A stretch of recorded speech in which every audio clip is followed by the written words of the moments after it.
ನಮಸ್ಕಾರ ಬಂಧುಗಳೇ.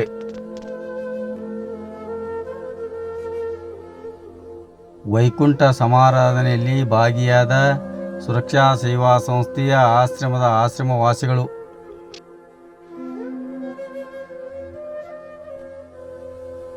ಬಂಧುಗಳೇ, ನಗರದ ಅಂಗವಿಕಲರ, ಅನಾಥರ ಹಾಗೂ ವೃದ್ಧರ ಸೇವಾಶ್ರಮವಾದ ಸುರಕ್ಷಾ ಸೇವಾ ಸಂಸ್ಥೆಯ ಆಶ್ರಮದ ಸದಸ್ಯರಾದ ಶ್ರೀ ರಾಮಾನುಜ್ ದರಕ್ ಹಾಗೂ ಸಮಾಜ ಸೇವಕರು, ಸಂಸ್ಥೆಯ ಅಧ್ಯಕ್ಷರಾದ ಶ್ರೀ ಪುರುಷೋತ್ತಮ್ ದರಕ್ ರವರ ತಾಯಿಯವರಾದ ಶ್ರೀಮತಿ ಕೌಶಲ್ಯಾಬಾಯಿ ಎನ್ ದರಕ್ ರವರು ಇತ್ತೀಚೆಗೆ ದಿನಾಂಕ 6/4/2025 ರವಿವಾರದಂದು ಆಚಾರ್ಯರ ಶ್ರೀ ಚರಣಗಳಲ್ಲಿ ಲೀನರಾಗಿದ್ದರು, ಅಂದರೆ ವೈಕುಂಠವಾಸಿಯಾಗಿದ್ದರು.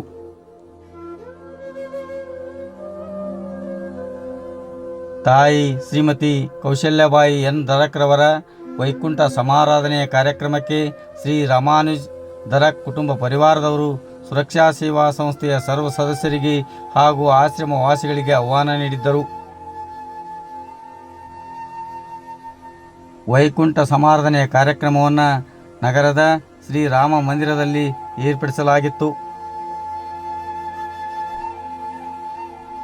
ಅದರಂತೆ ಎಲ್ಲ ಆಶ್ರಮವಾಸಿಗಳು ಶ್ರೀರಾಮ ಮಂದಿರದಲ್ಲಿ ಏರ್ಪಡಿಸಿದ ವೈಕುಂಠ ಸಮಾರಾಧನೆಗೆ ತೆರಳಿದರು. ತಾಯಿ ಶ್ರೀಮತಿ ಕೌಶಲ್ಯಾಬಾಯಿ ಎನ್ ದರಕ್ ರವರ ವೈಕುಂಠ ಸಮಾರಾಧನೆಯ ಕಾರ್ಯಕ್ರಮದ ಪ್ರಯುಕ್ತ ಶ್ರೀ ರಾಮಾನುಜ್ ದರಕ್ ಕುಟುಂಬ ಪರಿವಾರದವರು ಕಾವೇರಿ ಜಲದ ಪೂಜೆಯನ್ನು ಏರ್ಪಡಿಸಿದ್ದರು. ಆ ಕಾರ್ಯಕ್ರಮದಲ್ಲಿ ಆಶ್ರಮದ ಆಶ್ರಮವಾಸಿಗಳು ಭಾಗವಹಿಸಿದ್ದರು ಹಾಗೂ ಆಶ್ರಮವಾಸಿಗಳು ತಾಯಿ ಶ್ರೀಮತಿ ಕೌಶಲ್ಯಾಬಾಯಿ ಎನ್ ದರಕ್ ರವರು ವೈಕುಂಠ ವಾಸಿಯಾದಾಗಲೂ ಕೂಡ ತೆರಳಿ ಅವರಿಗೆ ಪುಷ್ಪ ಅರ್ಪಿಸಿ ಅವರ ಆತ್ಮಕ್ಕೆ ಶಾಂತಿ ಕೋರಿದ್ದರು.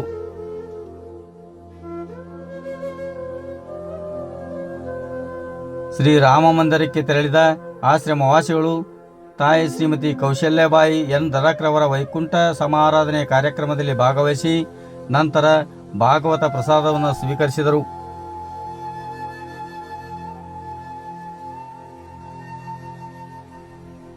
ಶ್ರೀಯುತ ರಾಮಾನುಜ್ ಎನ್ ದರಕ್ ಕುಟುಂಬ ಪರಿವಾರದವರಿಗೆ ತಾಯಿ ಶ್ರೀಮತಿ ಕೌಶಲ್ಯಾಬಾಯಿ ಅವರ ಕಳೆದುಕೊಂಡ ದುಃಖ ಭರಿಸುವ ಶಕ್ತಿ ನೀಡಲೆಂದು ಆ ಭಗವಂತನಲ್ಲಿ ಪ್ರಾರ್ಥನೆ ಮಾಡುವುದರ ಜೊತೆಗೆ ತಾಯಿ ಶ್ರೀಮತಿ ಕೌಶಲ್ಯಾಬಾಯಿ ಅವರ ಆತ್ಮಕ್ಕೆ ಶಾಂತಿ ದೊರೆಯಲಿ ಎಂದು ಸುರಕ್ಷಾ ಸೇವಾ